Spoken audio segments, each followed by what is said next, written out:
تجزیہ کیا کی ضرورت اس لیے نہیں ہے، گزارش واضح ہو رہا ہے. کچھ لوگوں کو جب کل میں نے اپنے پروگرام میں کہا تو اس نے کہ یہ تو 56 سے ہو رہا ہے، اس میں کون سی نئی بات؟ نئی بات نہیں ہے، درست فرمایا. اب دیکھیں ہم تو جو گیون ریالٹیز ہیں، جو ہمارے سامنے اس وقت فیکٹس ہیں، ہمارے پاس کوئی انٹیلیجنس رپورٹس تھوڑی آتی ہیں کہ ہم ان کی بنیاد پہ کوئی اپنا ذہن بنائیں یا لوگوں کو بتائیں. جو آپ کے سامنے آ رہی ہیں، جو لوگوں کے سامنے آ رہی ہیں، وہی خبریں ہمارے سامنے آتی ہیں. چلیں 2-4 زیادہ آ جاتی ہوں گی. اس کی بنیاد پہ اب یہ بات تو ہم ماننا پڑے گی کہ حکومت مضبوط ہو رہی ہے، چاہے 47 کی ہے کہ 57 کی ہے، جیسی بھی. اس میں مقصد یہ ہے کہ اگر حکومت تو پہلے بھی مضبوط تھی، جو انہوں نے چاہا انہوں نے اب مزید مضبوط ہو بینچ گئی. بنا لیے، انہوں نے ہم جو تو امینڈمنٹ کرنا چاہتے تھے وہ کر لیں. اب اس کا مزید کیا کرنا تھا؟ 27ویں ترمیم کی باتیں بھی سن رہے ہیں. اب ظاہر ہے کچھ اور بھی راستے ہوں گے آگے، کیونکہ جس طریقے سے معاملات آگے چل رہے ہیں اور جتنی ایفیکٹونیس آپ کو حکومت کی نظر، حکومت آپ جانتے ہیں کون چلا رہے ہیں، وہی چلائیں گے. تو اس کے اندر جو ایک مزید رکاوٹ تھی یا کوئی کسی کے دماغ میں ایک آدھ کوئی چیز پھنسی ہوئی تھی کہ یہ ہو جائے گا تو اس سے کوئی صورتحال بدلے گی، وہ غلط فہمی دور کی گئی ہے. محض آج کا فیصلہ دیکھے وہ غلط فہمی دور کی گئی ہے یا زیادہ سخت عوام تو نہ کو مظاہرے کر رہے تھے، نہ ان میں وہ سکت تھی. اور پارٹی میں بھی آپ نے دیکھا کہ اس قسم میں سکت نہیں تھی. تو اس کی کوئی ضرورت تھی؟ اس کی ضرورت یہ تھی نا کہ کوئی ذہنوں میں شک و شبہ ہو، کوئی ایسا کوئی دماغوں میں کوئی فطور لے کے بیٹھا ہو کہ یہ ہوگا تو اس کے بعد ایک نئی تحریک چلے گی. یہ دیکھیے، اگر آپ ذرا اس کو ذرا سیاسی انداز سے دیکھیں تو یہ جو پچھلے 15-20 دن میں تحریک کی باتیں آئی ہیں ہمارے سامنے، ہاں جی، اگر یہ سنجیدہ ہوتے عمران خان صاحب کے لیے، ان کی پارٹی کے لوگ اور ان کے وکلاء یہ ایسی باتیں کیوں کرتے ہیں جہاں پہ ایک کریٹیکل فیصلہ آنے والا ہو؟ پہلے ان کی بیل والا فیصلہ آنے والا تھا، اس وقت انہوں نے کوئی ایک درفنتنی چھوڑ دی.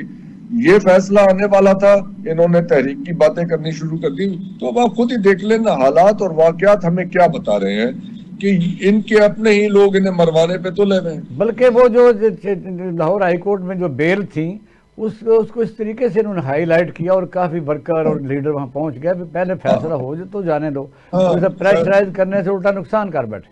نہیں، یہ دیکھیے پریشرائز کسے کر رہے تھے؟ اسٹیبلشمنٹ کو کہ عدالت کو؟ یہ بچے ہیں، چھوٹے چھوٹے بچے ہیں کہ یہ کہیں گے کہ یہ ہم سڑک پہ آ کے دھمانے ڈالیں گے، اس سے جج ڈر جائیں گے اور ہماری مرضی کا فیصلہ آ جائے گا. کیوں ایسی باتیں سوچتے ہیں؟ یہ ٹھیک ہے، کنہوں نے ان کے دماغوں میں ایسی باتیں ڈال رکھی ہیں؟ یہ کوئی سنجیدگی سے سوچنے کے لائق ہی نہیں رہے. ان سے وہ قابلیت ہی چھین لی گئی ہے. میری تو سمجھ سے باہر ہے کہ یہ کس طرح. پھر یہ ذرا گوندل صاحب کو ساتھ شامل کرتے ہیں. جی خضری آسا گوندل صاحب، یہ آپ تو بات سن رہے ہیں، اس کو آج ظاہر موضوع تو یہی ہے. اور عام آدمی جو سوچتا ہے، کیونکہ عام آدمی تو نیچے سول کورٹ میں بھی پھنسا ہوا ہے اور سیشن کورٹ میں بھی پھنسا ہوا ہے، ہائی کورٹ میں پھنسا ہوا ہے. تو اوپر سے اس قسم کی اس کا وہ سمجھتا ہے کہ بھئی اب فیصلہ تو یہ تھا کہ مکمل انصاف.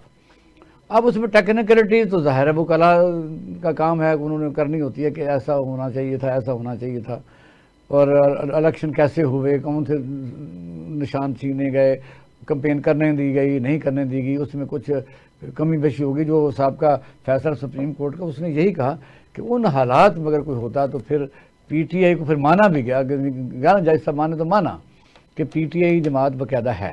پہلے تو یہ بھی نہیں تھا کہ سلوگن چھینا گیا اور پارٹی ختم ہو گئی. اس فیصلے کو کس طرح لیتے ہیں آپ؟ بسم اللہ الرحمن الرحیم.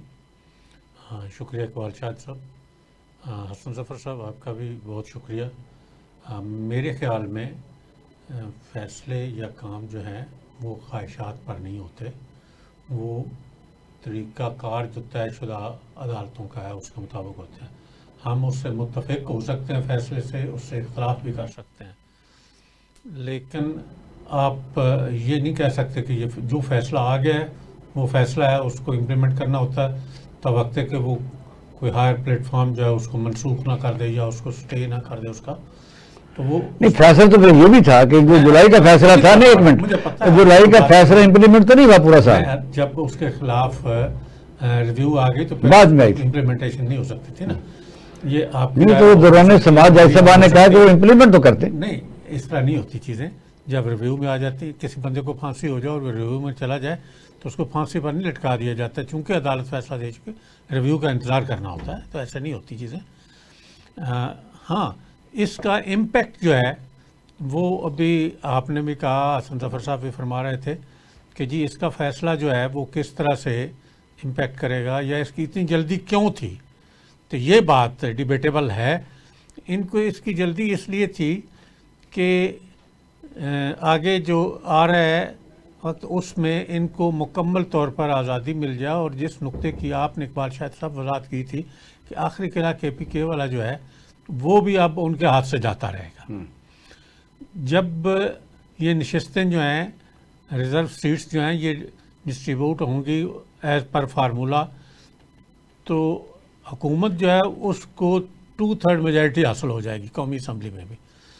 اور وہاں پر کے پی کے میں جو ان کو سمپل اکثریت حاصل ہے، پی ٹی آئی کو یا سنی تحریک کہہ لیں ان کو، وہ بھی جاتی رہے گی.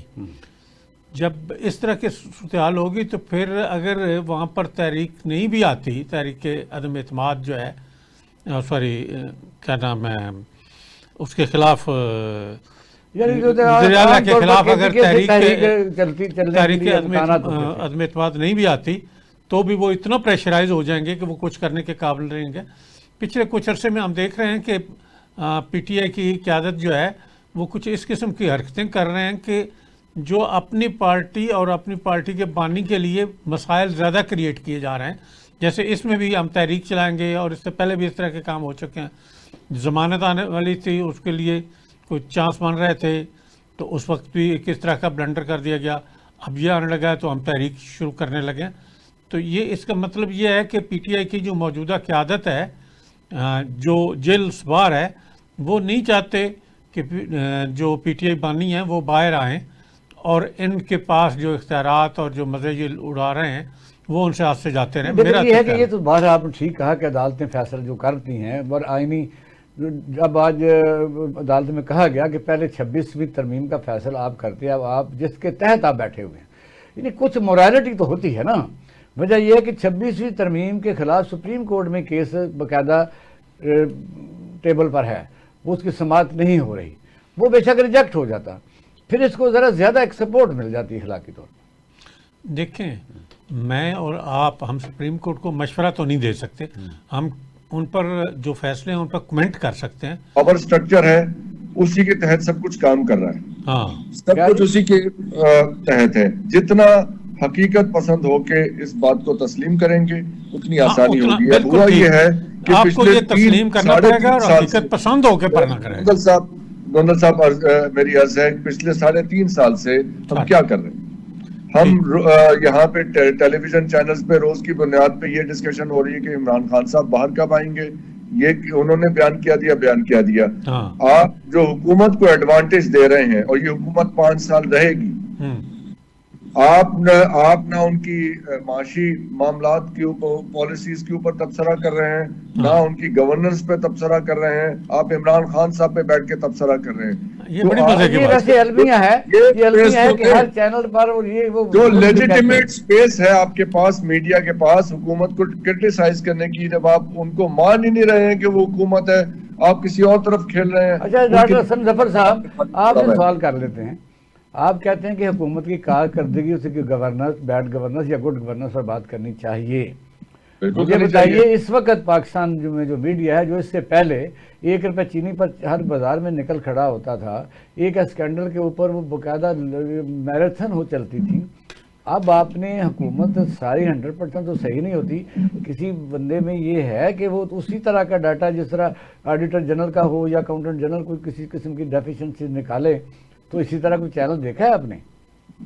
سر چینلز پہ کیا ہو رہا ہے؟ کل ایک آپ کا بڑا ایک میجر لیڈنگ چینل ہے، اس نے میں آپ کو بتاتا ہوں، جو مڈل ایسٹ میں صورتحال ہے وہ کہیں رپورٹ کنفرم نہیں ہوئی، ہماری ٹیم نے بھی لا کے وہ ہمارے سامنے رکھی.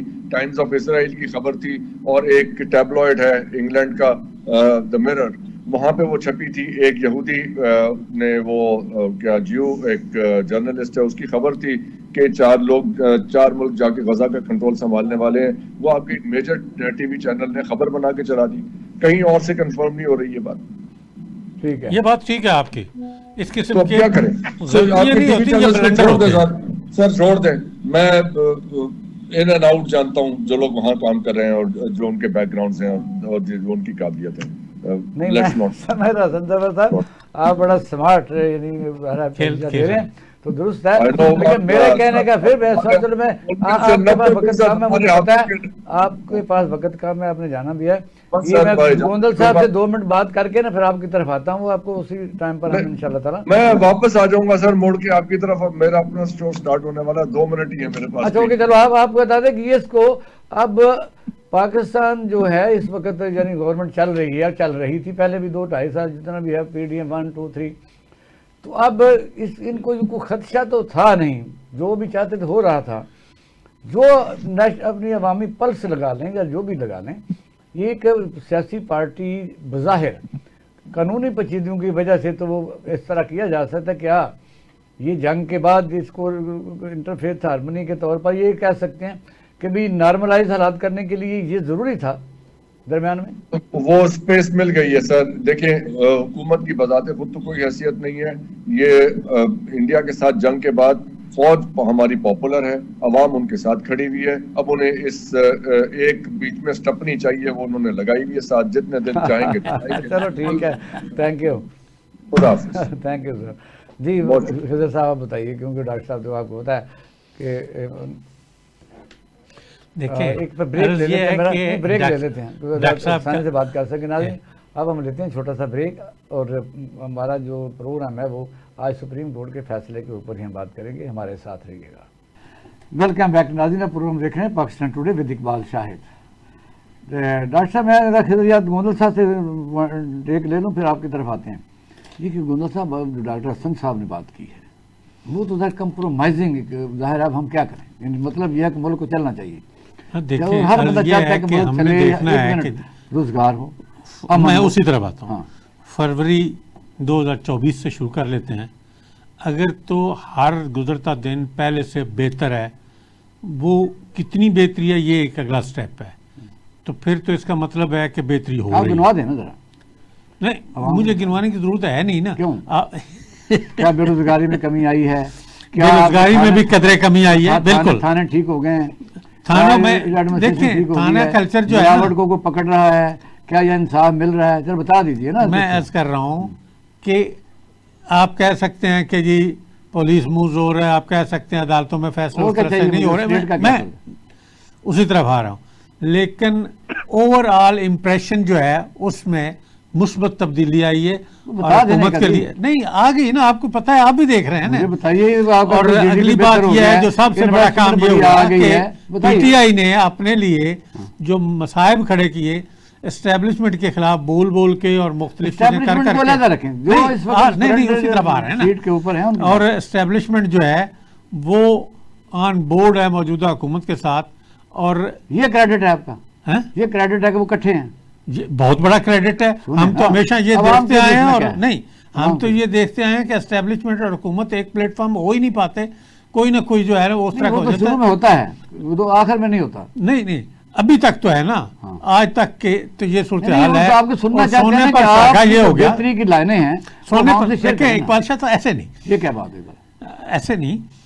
اب حکومت انویسٹمنٹ آ گئی ہے، انویسٹمنٹ بھی بالکل آ رہی ہے. پیٹرول سستا ہو گیا ہے، چینی کے ریٹ کم ہو گئے. دیکھیں جب آپ دیوالیہ پن سے نکلے ہیں تو چیزیں آہستہ آہستہ ٹھیک ہونی ہے نا. ایسے تو نہیں ہے کہ اوور نائٹ چیزیں ٹھیک ہو جائیں گی. چاہیے آپ کو عمر خضر چاہیے آپ کو. عمر خضر نہیں چاہیے، لیکن کچھ ٹائم چاہیے نا. عمر خضر کی نہیں بات ہو رہی.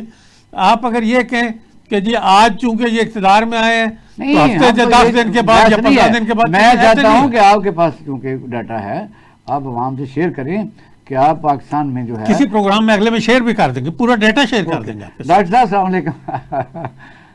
وعلیکم السلام. آئیے ذرا خضریہ گوندل صاحب، ظاہر ہے کہ ہو سکتا ہے ان کی سیلری بہت زیادہ ہو کیونکہ جنگ کے بڑے پرانے صحافی ہیں، اور کئی دفعہ مہنگائی کی ڈیفینیشن یہ ہے کہ میرے نزدیک ڈیفینیشن اور ہے پرچیزنگ پاور. اگر آپ کے سورس زیادہ ہیں تو مہنگائی نہیں ہے، اگر سورس آف انکم کم ہے تو مہنگائی ہے. یعنی آدمی سفر کر رہا ہے تو 10 روپے کی اہمیت ہے کہ 100 روپے کرایہ ہے تو 90 روپے پاس ہیں. یعنی متاثر تو کرتی ہے متاثرین کو، یہ ان کو شاید نہیں کرتی. آپ بتائیے کہ یہ کہہ رہے ہیں کہ دن بدن ہم اسٹار لیتے ہیں کہ سپریم کورٹ کے فیصلے پر پہلے ٹیک دیجیے کہ سپریم کورٹ کے آج کے فیصلے میں کیا ہے نیا، کیونکہ اسپیشل سیٹیں جو پی ٹی آئی کو جولائی 2024 میں ملی تھیں وہ فیصلہ ریورس ہو گیا ہے، ویسے امپلیمنٹ میں نہیں ہوا تھا. اب اس کے کانسیکوینسز حکومت کو کس طرح ہے اور اس کے لیے کے پی کے میں جو اشارہ مل رہا ہے کہ وہاں حکومت چینج ہو جائے گی، اس پر ذرا اپنا ٹیک دیجیے. شاہد صاحب پہلے تو بہت شکریہ، آپ نے اپنے پروگرام کے اندر مدعو کیا. مختصراً یہ کہ سیاست ڈومیسٹک میں بات نہیں کرتا، لیکن یہ ہے کہ یہ جو فیصلہ ہے ڈیفینیٹلی اس سے کم از کم ہم سیفلی یہ تو کہہ سکتے ہیں کہ پولیٹیکل اسٹیبلٹی جو ہے اس کا حصول ذرا مشکل ہو جائے گا. لازمی بات ہے اپوزیشن جو ہے اس پہ پروٹیسٹ میں جائے گی، شور شرابہ ہوگا، اور جس طرح کی ہمارے خطے کے اندر حالات ہیں اور بین الاقوامی سطح میں جو نیو نارمل قائم ہونے جا رہا ہے اس میں ہمیں شدت کے ساتھ ایک سیاسی ہم آہنگی چاہیے اور معاشی ہم آہنگی اور مضبوطی بھی چاہیے. اب جہاں تک معیشت کا تعلق ہے تو میں یہ آپ سننا چاہتے ہیں کیونکہ خضر صاحب سن لیں گے کہ معیشت جو ہے 2022 اس کے بعد آج یعنی امپورٹ ایکسپورٹ اس کا یعنی کمپیریزن، اور یہ کہ جو پرائسز ہیں چینی کی، پٹرول ڈیزل کی، اور اس سے اس کا عوام پر اثر، یہ ذرا تھوڑا سا ہمیں بتا دیجیے. جی بظاہر جو انڈیکیٹرز حکومت دیتی ہے وہ تو پازیٹیو نظر آتے ہیں. جیسے مثال کے طور پہ تھوڑا سا ایکسپورٹ کے اندر بہتری ہے، ریمیٹنسز کے اندر 30 بلین ڈالر سے غالباً کوئی 35-36 بلین ڈالر پہ چلا گیا ہے. ایکسپورٹ جو چینی کی مد کے اندر بتائی جا رہی ہے، چاولوں کی مد میں وہ 5 بلین ڈالر سے انکریز کر گئی ہے. یہ تو ٹھیک ہے انڈیکیٹر، لیکن جو اسٹرکچرل پرابلم ہے آپ کی اکانومی کے ساتھ جس کی طرف آپ اشارہ دے رہے ہیں وہ بہت اہم اشارہ ہے کہ کیا ہماری مڈل کلاس شرنک ہو رہی ہے یا وہ بڑھ رہی ہے، کیا بائنگ پاور جو ہے لوگوں کا بڑھ رہا ہے یا کم ہو رہا ہے. اور یہ پرابلم ہے ہمارے اسٹرکچر کے اندر. جب تک اسٹرکچرل ریفارمز نہیں آئیں گی، اور اسٹرکچرل ریفارمز جب میں بات کرتا ہوں تو ایلیٹ کیپچرنگ کو توڑنا ہوگا، بیکاز پاکستان کی جو 1% ایلیٹ ہے اسی کے پاس مور دین 50% ریسورسز ان کے ہاتھ کے اندر ہیں. اور جو مڈل کلاس ہے کسی بھی کا اگر آپ نے اکانومی اور سوسائٹی اور ڈیموکریسی کو پھلتے پھولتے دیکھنا ہے تو پھر ہم نے یہ دیکھنا ہے کہ کیا ان کی مڈل کلاس بڑھ رہی ہے، اور اگر مڈل کلاس نہیں بڑھ رہی اور سپڑ رہی ہے تو پھر آپ کی ڈیموکریسی بھی ویک ہوگی، اکنامک پروگریس کے اندر بھی وہ آپ کو لوگ مطمئن نظر نہیں آئیں گے. بالفرض اب اس وقت ہم انڈین اکانومی کو اگر دیکھتے تھے بظاہر تو وہ چوتھے نمبر کی اکانومی ہے، لیکن سوال یہ پیدا ہوتا ہے کہ کیا غربت کم ہوئی ہے؟ جواب ہے کہ بالکل نہیں. 50% سے زیادہ لوگ غربت کی سطح سے نیچے رہتے ہیں، اور اس وقت نیو دہلی کے اندر سب سے بڑا سلم ایریا ہے. تو کیا پھر اس اکانومی کو ہم اپریشیٹ کریں گے جہاں پہ چند جو ایلیٹ ہیں وہ بلینئر بن گئے جس میں اڈانی ہیں، امبانیز ہیں؟ اسی طرح سے پاکستان کی اکانومی میں بھی جب تک ایلیٹ کیپچرنگ نہیں ٹوٹے گی، اور ایلیٹ کیپچرنگ کو ہم اس طرح سے ڈیفائن کرتے ہیں کہ وہ ایلیٹ جس کی کم از کم 10 ملین ڈالر سالانہ آمدنی ہو، ان کی اپنا سوشل کلب ہے، ان کی اپنی آپس میں میرجز ہوتی ہیں، ان کے اپنے اسکول نیٹ ورکس ہیں، اور یہی لوگ ہمیشہ ہم پاور کے اندر دیکھتے ہیں.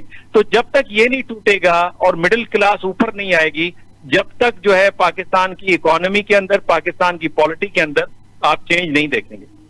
اچھا ڈاکٹر صاحب یہ ہے بتائیے، آپ جو فارن ریمیٹنس سارا حکومت کہتی ہے، بے شک پی ٹی اے کی حکومت بھی ہو، یہ بڑی بڑھ گئی ہے. 30 لاکھ آدمی باہر جب ایڈ ہوتا ہے یعنی پاکستان جاتا ہے، اور میں نے ماں باپ کو رشتہ داروں کو پیسے بھیجتا ہے، وہ تو آٹومیٹک اس میں انکریز ہونی ہوتی ہے. اس اسٹاک ایکسچینج کا عام آدمی سے کوئی تعلق نہیں ہے.